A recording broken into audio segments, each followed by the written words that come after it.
Hey, how's it going? Josh here from Books by Josh, and this is episode number 84 of the Books by Josh audio immersion. This episode is titled The Naysayers. So if you've read my blog, booksbyjosh.com, you know about Kevin Smith and the whys and why nots.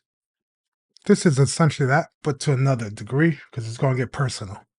So a few episodes back, on episode 81, I talked about losing someone, one of my best friends, and I just found out that a teacher of mine from high school senior year passed away this past month, back in June. I'm recording this July 11th, but she passed away in June, and it made me think about my life. It's not like she was my favorite teacher, no, not because of that. Because to me, she was an obstacle, a naysayer, per se. Why do I say that? I'm sorry for her family's loss. But she was a writer, English teacher as well. She hated me, and she had every right to hate me because I never went to class for my period. I would purposely cut class and then later on pass by and wish her a merry day. I was a bad kid, but the whole thing is she always said I would never succeed, I would never accomplish anything in life. Condescending tone. Was it merited? Not really. Because I've always had a dream when I was to make it, I was going to email her my work, my books, my poems, whatever I publish. And boy, did I try. I could never find her email. In my high school reunion, the 10 years, she wasn't there to see what I accomplished, things like that.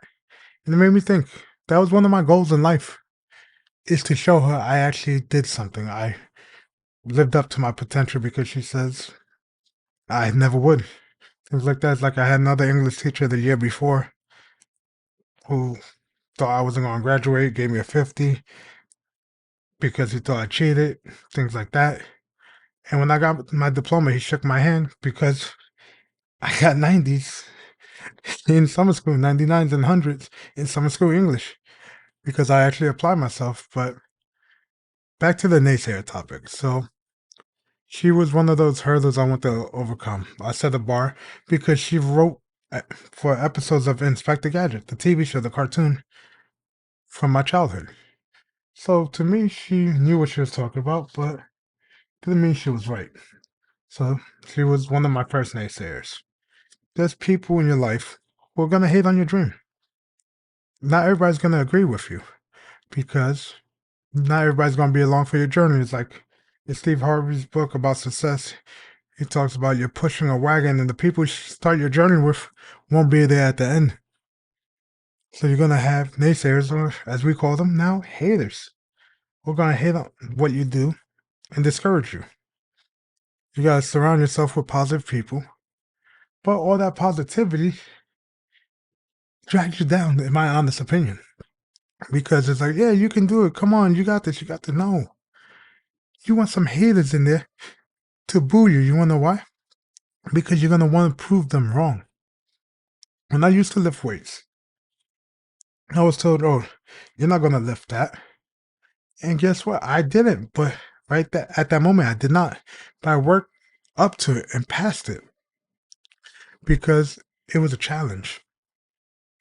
When somebody tells you, hey, you can't do this, you're going to try to prove them wrong. I feel like it's our human condition to want to prove people wrong. Look at people who quit college and create businesses. I'm not telling you to go quit college and create a business, but they were told it can't be done and they made it happen. The things that were said to not be possible, mankind will never fly. The Wright brothers, airplanes, jets, helicopters. We said we'll never do that. We will never break the 5-minute mile or the whatever. We did. Man would never set foot on the moon. We did. These naysayers and haters give us purpose. Okay?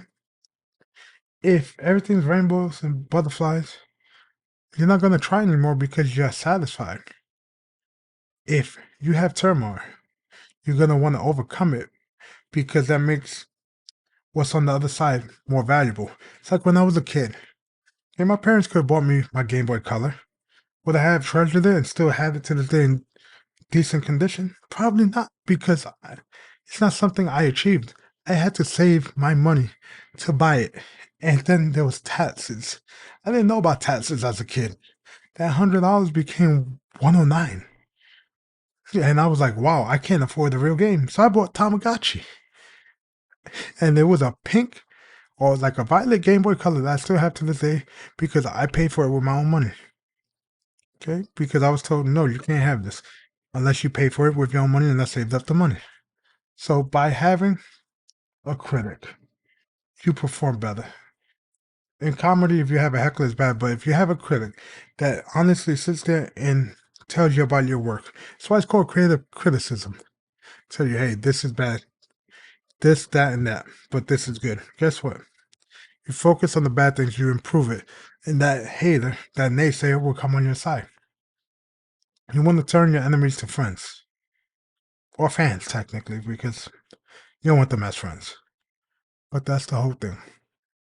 We see naysayers, we see negativity, and we just shut down. Oh man, this person doesn't like my book. People don't like my voice. I don't like my voice. Some of you guys do. You guys listen. But that's the whole thing.